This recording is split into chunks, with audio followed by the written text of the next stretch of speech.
Hello friends, in this video we will talk about switch case statement. So you already know about if else. In the case of if else, we generally talk about one condition, and depending upon whether that particular condition is true or false, we perform certain tasks. But it may possible that you have multiple conditions or multiple options. So at that time we can use switch case. Now, there is one more possibility. You can also use nested if else, but it's slightly more complicated. So let's see how we can use switch case here. So the idea is, this is the template, this is the syntax of switch case statement. Basically we are going to provide a variable or an expression which will ultimately evaluated to an integer or a character constant, will be given in this round bracket just after this particular switch keyword. Okay, and depending upon the value of this expression, the corresponding case will be executed. So let's say if variable value is constant 1, then this particular first case will be executed. If variable value is constant 2, then this particular case, second case, will be executed. And if none of the cases are matching, then finally this default block is executed. So this is the main idea of this structure, and here we are talking about three keywords. The first keyword is switch, the second keyword is case, and third one is default. And you need to make sure whenever you write down a particular value, a constant value, you must end that particular constant value with colon, and then you can write down statement or statements which are supposed to be performed for that particular case value. So let me take one simple example. So let's say I start like this: integer I is equal to 3, and then I just write down switch to case number I, and then if we try to execute this particular code, then what should we get as an answer? But before that, from the syntax itself, it's very clear that if I write like this, case 1 two times, then this is not permissible. This should give an error, right? Because if you have two cases with the same value, then the compiler will be confused which case to be considered, right? So this is not allowed. So repetition of values is not allowed. Now second thing is, if I write like this 1 2 3 4, or if I write like this 4 3 2 1, then both of things are allowed. So that means order does not matter, right? So that is the second thing. So let's see what will happen. So from our understanding, the output should be case 3. Now let's see what will happen if we run this particular code. But as you can see here, output is case 3, case 4 default. So that means we are not stopping here after execution of case. And why we are getting this particular answer, case 3, why we are starting from this? Because the variable value is 3. So therefore by default we will go to this particular case, and this statement will be executed, and case 3 will be displayed on the screen. But after that the program is not stopped, right? So case 4 as well as default, these two values are also printed. So in order to avoid that, what we can do, we can write down break statement. So what, again, break is one keyword, and by writing down this particular statement, the control will go out of this switch case statement.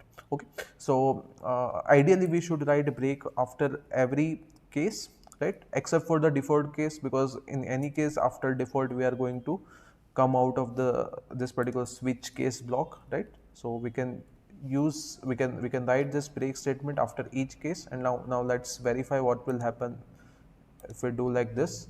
Okay, so now it's saying only case 3, right? So it's working.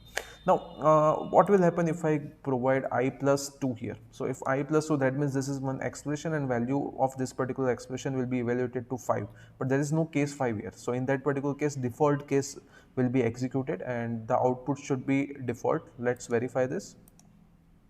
So as you can see, the output is default.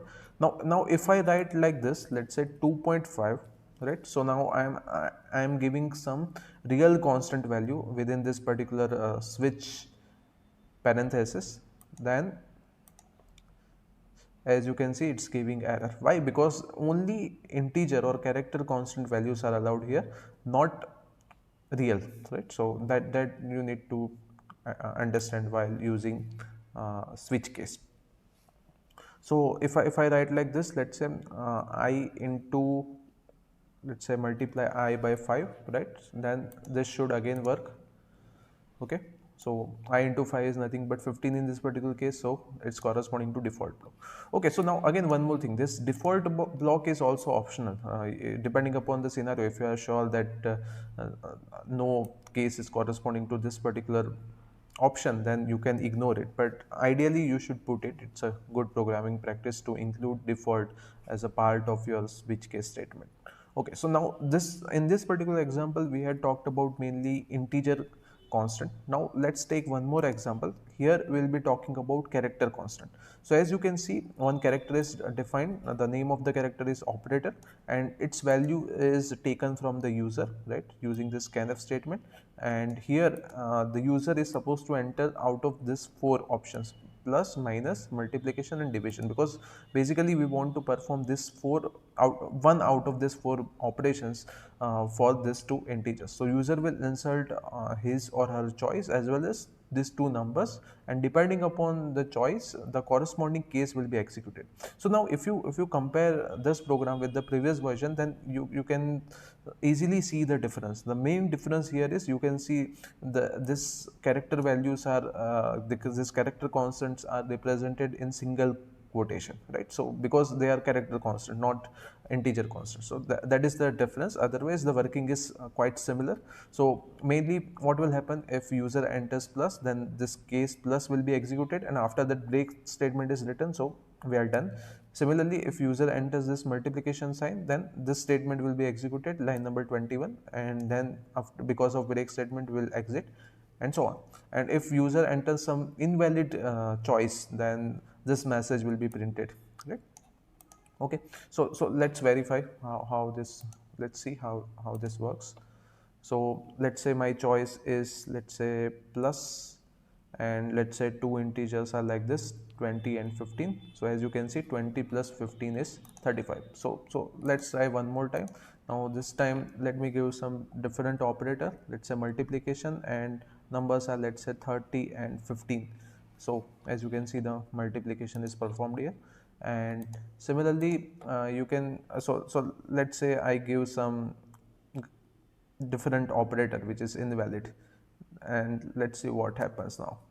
So as you can see, the message is printed, invalid choice, enter a valid operator. Thank you. Subscribe to my channel for more videos.